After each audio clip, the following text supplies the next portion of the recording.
حدیث پاک میں آتا ہے دعا مومنوں کا ہتھیار ہے. تو دعا یہ مومن کا ہتھیار ہے. اللہ سے بات کرنے کا، اللہ سے کلام کرنے کا ایک ذریعہ ہے دعا. اور ہم تو دنیا والوں سے تو مانگتے ہیں، ہمارے اوپر کوئی بھی پریشانی آ جاتی ہے، کوئی بھی مصیبت پرابلم آ جاتی ہے، ہم دنیا والوں سے تو مانگتے ہیں، لیکن ہم اللہ سے نہیں مانگتے. اللہ کی بارگاہ میں سجدہ ریز نہیں ہوتے. ہمیں اللہ کی بارگاہ میں سجدہ ریز ہونا چاہیے، دل گرانا چاہیے. ہم دنیا والوں سے مانگتے ہیں تو اس کے لیے کوئی مناسب وقت ڈھونڈنا پڑتا ہے. میں کہاں سے مانگنے جا رہا ہوں تو کہیں اس کے سونے کا وقت تو نہیں ہے، کہیں اس کے آرام کرنے کا وقت تو نہیں ہے، کہیں وہ کسی کام میں مشغول و مصروف تو نہیں ہے. یعنی جب ہم دنیا والوں سے مانگتے ہیں تو اس کے لیے ہمیں کوئی مناسب وقت ڈھونڈنا پڑتا ہے. لیکن اللہ سے جب مانگنا ہو تو کوئی وقت مقرر نہیں ہے. صبح مانگو یا شام مانگو، دن میں مانگو یا رات میں مانگو، دوپہر میں مانگو یا آدھی رات میں مانگو، جب بھی مانگو گے اللہ تمہاری دعا کو سنتا بھی ہے. تو پتا چلا دنیا والوں سے تو مانگنے کے لیے ہمیں مناسب وقت تلاش کرنا پڑتا ہے، لیکن اللہ سے مانگنے کے لیے کوئی وقت مقرر نہیں ہے. جب بھی آپ اللہ کے آگے اپنے ہاتھ کو پھیلا دیں گے تو اللہ آپ کی جھولی کو بھر دے گا. اس لیے ہمیں اللہ کی بارگاہ میں جو ہے دعا کرتے رہنا چاہیے، اللہ کی بارگاہ میں گر گڑاتے رہنا چاہیے، اللہ کی بارگاہ میں ہمیشہ اپنی عارضی کو پیش کرتے رہنا چاہیے. کب دعا قبول ہو جائے کسی کو نہیں معلوم. لیکن میرے پیارے اسلامی بھائیوں، اتنا تو آپ سمجھ لیجئے کہ دعا جو ہے 3 باتوں سے کبھی خالی نہیں ہوتی. دعا 3 باتوں سے کبھی خالی نہیں ہوتی. ان 3 چیزوں میں سے ایک تو ہونا ہے. اگر آپ دعا کرتے ہیں ان 3 چیزوں میں تو ایک تو ہونا ہے. نمبر 1، اگر آپ دعا کرتے ہیں تو جو کچھ دعا میں آپ مانگتے ہیں تو وہ آپ کو دے دیا جاتا ہے، یا پھر ایسا ہوتا ہے کہ وہ جو دعا میں مانگتے ہیں وہ نہیں دیا جاتا بلکہ اس کے بدلے میں آپ کے گناہوں کو مٹا دیا جاتا ہے. کسی روایت میں یہ آتا ہے کہ دعا آدمی کرتا ہے تو اس کے بدلے میں کوئی اس کے اوپر مصیبت، بلا اور پریشانی آنے والی ہوتی ہے تو اس کو ٹال دیا جاتا ہے. اور نمبر 3، تو اللہ رب العزت اس کی دعا کے اس ثواب کو قیامت کے دن کے لیے ذخیرہ بنا کر رکھ دیتا ہے. تو جب بھی دعا آپ کرتے ہیں تو یہ 3 چیزوں میں سے کوئی ایک چیز ضرور ہوگی. آپ نے جو کچھ مانگا دعا میں آپ کو نہیں ملا، یا تو آپ کی گناہوں کو مٹا دیا گیا، یا پھر کوئی پریشانی و مصیبت آنے والی تھی اس کو ٹال دیا گیا، یا پھر قیامت کے دن کے لیے اس کو ذخیرہ بنا کر رکھ دیا گیا. کہ جب بندہ قیامت کے دن اللہ کی بارگاہ میں پیش ہوگا تو پہاڑ جتنا ثواب لے کر حاضر ہوگا اور اللہ سے عرض کرے گا، یا اللہ یہ اتنے زیادہ ثواب کہاں سے آئے؟ ہم نے تو دنیا میں اتنے زیادہ نیکیاں نہیں کی تھی، یہ اتنے زیادہ ثواب کہاں سے آئے؟ تو اللہ رب العزت ارشاد فرمائے گا کہ یہ وہ ثواب ہے دنیا میں جب تم نے دعا مانگی تھی تو اس دعا کو قبول نہیں کیا گیا تھا بلکہ آخرت کے لیے اس کو ذخیرہ بنا کر رکھ دیا گیا. اب وہ بندہ کہے گا، یا اللہ کاش میری دنیا میں کوئی دعا قبول ہی نہیں ہوتی. اب بتائیے اتنا زیادہ ثواب وہاں پر. تو بتائیے وہاں پر اگر نیکیاں آفر میں مل جاتی ہے، ایکسٹرا نیکیاں مل جاتی ہے تو کتنی بڑی بات ہے. ورنہ وہاں پر تو لوگ ایک ایک نیکی کو ترستے ہوں گے. تو جب اچانک آپ کو اتنی زیادہ نیکیاں ملے گی تو آپ کو کتنی خوشی ہوگی، اور آپ یقیناً دل میں یہی سوچیں گے، یہی تمنا کریں گے کہ کاش میری دنیا میں کوئی دعا قبول ہی نہیں ہوتی. تو میرے پیارے اسلامی بھائیوں، اس لیے اگر ہم دعا کرتے ہیں تو اگر ہماری دعا قبول نہیں ہوتی ہے تو ہمیں جلدی نہیں مچانا چاہیے، ہمیں جلدی نہیں بچانا چاہیے، یا شکوہ شکایت نہیں کرنی چاہیے کہ میں راتوں دن دعا مانگتا ہوں ہماری دعا قبول نہیں ہوتی ہے. اگر آپ کی دعا قبول نہیں ہوتی ہے تو اسی میں آپ کے لیے بھلائی ہے. اللہ بہترین فیصلہ فرمانے والا ہے. آپ کے حق میں یہی بہتر تھا، اللہ نے ایسا کیا. جب یہ ہمارا کانسیپٹ بن جائے گا، جب یہ ہمارا مائنڈ سیٹ بن جائے گا کہ جو کچھ اللہ کر رہا ہے وہ میرے حق میں بہتر کر رہا ہے، تو کبھی آپ شکایت نہیں کریں گے.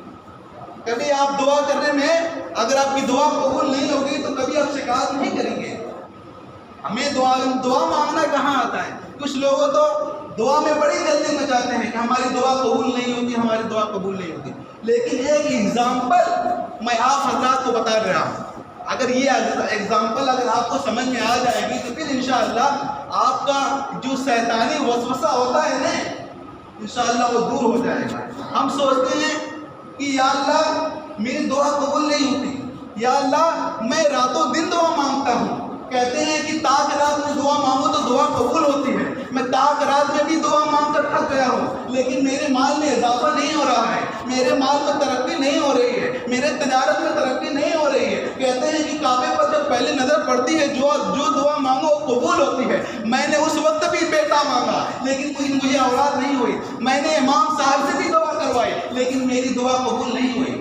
اس طرح کے آدمی کے انسان کے وسوسے آتے رہتے ہیں، شیطانی وسوسے آتے رہتے ہیں، لیکن جو میں اگزامپل دے رہا ہوں اللہ کرے یہ اگزامپل سمجھ میں آ جائے اور آپ حضرات جو یہ شیطانی وسوسے آپ کے ذہن میں آتے ہیں نا یہ دور ہو جائیں گے۔ آپ یہ بتائیے کہ اگر آپ کا کوئی بچہ ہو، آپ کا بیٹا ہو اور اسے نمونیا ہوا ہو، سردی ہوئی ہو، بخار ہوا ہو، آپ اسے باہر لے کے جا رہے ہیں تو جب باہر اپنے بیٹے کو آپ لے کر گئے تو بیٹا جو ہے اپنے ابو سے آئس کریم مانگ رہا ہے، ابو مجھے آئس کریم کھلا دو۔ آئس کریم بک رہی تھی، بچے نے کہا کہ ابو مجھے آئس کریم کھلا دو۔ باپ جو ہے بیٹے کو آئس کریم نہیں دے رہا ہے، باپ جو ہے بیٹے کو آئس کریم نہیں دے رہا ہے، بیٹا رو رہا ہے، باپ جو ہے بیٹے کو آئس کریم نہیں کھلا رہا ہے، بیٹا چلا رہا ہے، باپ جو ہے بیٹے کو آئس کریم نہیں دے رہا ہے۔ تو پاس میں بیٹھا شخص ہے، اس نے کہا کہ ارے تم اس بچے کے باپ ہو، بیٹا رو رہا ہے، چلا رہا ہے، اس سے آئس کریم کیوں نہیں کھلا رہے ہو؟ اس کو آئس کریم بھی دے دو، تمہارا بیٹا ہے، رو رہا ہے، چلا رہا ہے، تھوڑا اس کی بات تو سن لو، وہ آئس کریم مانگ رہا ہے تو اس کو کھلا دو۔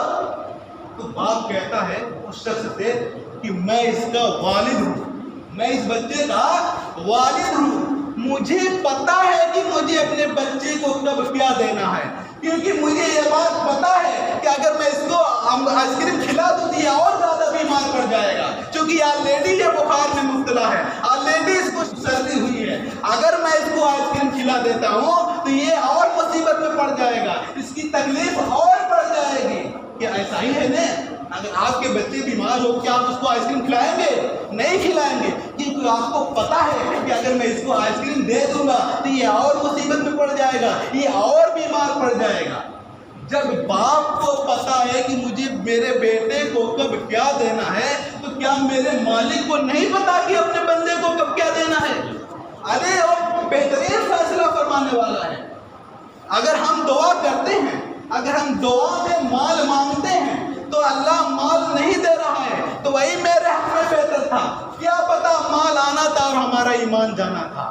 اللہ بہترین فیصلہ فرمانے والا ہے۔ ہم دعا میں اولاد مانگتے ہیں، ہم دعا میں بیٹا مانگتے ہیں، اللہ ہمیں بیٹا نہیں دے رہا ہے، کیا پتا اللہ اولاد دیتا اور وہ اولاد اور بیٹا ہم ماں باپ کو مار کر گھر سے باہر نکال دیتا۔ کیا آپ نے ایسی اولاد نہیں دیکھی؟ تو اللہ جو بھی کرتا ہے ہمارے حق میں بہترین فیصلہ کرتا ہے، اللہ بہترین فیصلہ فرمانے والا ہے۔ تو پتا چلا کہ انسان جب دعا کرتا ہے تو تین باتوں سے کبھی یہ دعا خالی نہیں ہوتی۔ اٹ مینس جو بھی ہم دعا کرتے ہیں وہ دعا ہمیں ضرور کچھ نہ کچھ فائدہ پہنچاتا ہے، اس لیے ہمیں دعا ضرور کرنی چاہیے۔ اچھا کچھ لوگ جو ہوتے ہیں دعا میں بڑی جلدی مچاتے ہیں اور کہتے ہیں کہ ہماری دعا قبول ہی نہیں ہوتی، فلاں شخص جو ہے کافر ہے وہ فوراً دعا اس کی قبول ہو جاتی ہے، وہ بڑا مالدار ہے، جو کچھ بھی اللہ سے مانگتا ہے اللہ اسے دے دیتا ہے، فلاں فاسق و فاجر ہے وہ بھی جو بھی اللہ سے دعا مانگتا ہے اللہ اس کی سن لیتا ہے، اللہ اس کی دعا قبول کر لیتا ہے، فلاں شخص نماز بھی نہیں پڑھتا، گناہ کرتا ہے، شراب پیتا ہے، چوری کرتا ہے، لیکن وہ بڑا خوشحال ہے، اور جو کچھ بھی اللہ سے دعا مانگتا ہے اللہ اسے دے دیتا ہے۔ تو اس طرح کے شیطانی وسوسے آتے رہتے ہیں۔ جب کوئی فاسق و فاجر شخص اللہ سے دعا مانگتا ہے تو اللہ کہتا ہے کہ اے فرشتوں اس کو جلدی دے دو، اس کو جلدی دے کر یہاں سے رفع دفع کرو۔ جب کوئی کافر شخص اللہ سے دعا مانگتا ہے تو اللہ فرماتا ہے کہ اے میرے فرشتوں اس کی جو کچھ مانگ رہا ہے اس کو جلدی دے کر اس کو یہاں سے واپس کرو، کیونکہ اس کا مانگنا مجھے پسند نہیں ہے، اس کی زبان مجھے پسند نہیں ہے، یہ اپنی مکروہ زبان سے مانگتا ہے، اس کا مانگنا مجھے پسند نہیں ہے، اس کو جلدی دے کر واپس کرو۔ لیکن جب کوئی اللہ کا بندہ اللہ سے مانگتا ہے تو اللہ اپنے فرشتوں سے فرماتا ہے کہ ان کا کام جلدی نہ کرو، ان کا مانگنا مجھے بڑا پسند آ رہا ہے، ان کا مانگنا مجھے پسند آ رہا ہے، ان کو مانگنے دو، اس کو مانگنے دو، کیونکہ اس کا مانگنا مجھے پسند آ رہا ہے۔ میرے پیارے اسلامی بھائیوں، ذرا دل پر ہاتھ رکھ کر سوچو کہ اگر ہماری دعا جلدی قبول نہیں ہوتی ہے، اگر ہماری دعا میں تاخیر ہوتی ہے، تو یقیناً اللہ کو یہ ادا ہماری یہ ادا اللہ کو پسند آ رہی ہے، جبھی ہماری دعا جلدی قبول نہیں ہو رہی ہے۔ آپ ذرا یہ بتائیں کہ اگر ہمارا کوئی عمل، ہماری کوئی ادا اگر اللہ کو پسند آ جائے تو بتائیے اس سے بڑی سعادت کی کیا بات ہے، اس سے بڑی خوشی کی کیا بات ہے۔ اس لیے اگر ہماری دعا جلدی قبول نہیں ہوتی ہے تو ہمیں جلدی نہیں مچانا چاہیے، ہمیں شکوہ شکایت نہیں کرنی چاہیے، بلکہ اللہ کے فیصلہ پر راضی ہونا چاہیے۔ اگر ہم نے جو کچھ بھی دعا میں مانگا اللہ نے دے دیا تو الحمدللہ، اگر نہیں بھی دیا تو ثم الحمدللہ، کیونکہ ہمارے حق میں وہی بہتر تھا۔ اللہ بہترین فیصلہ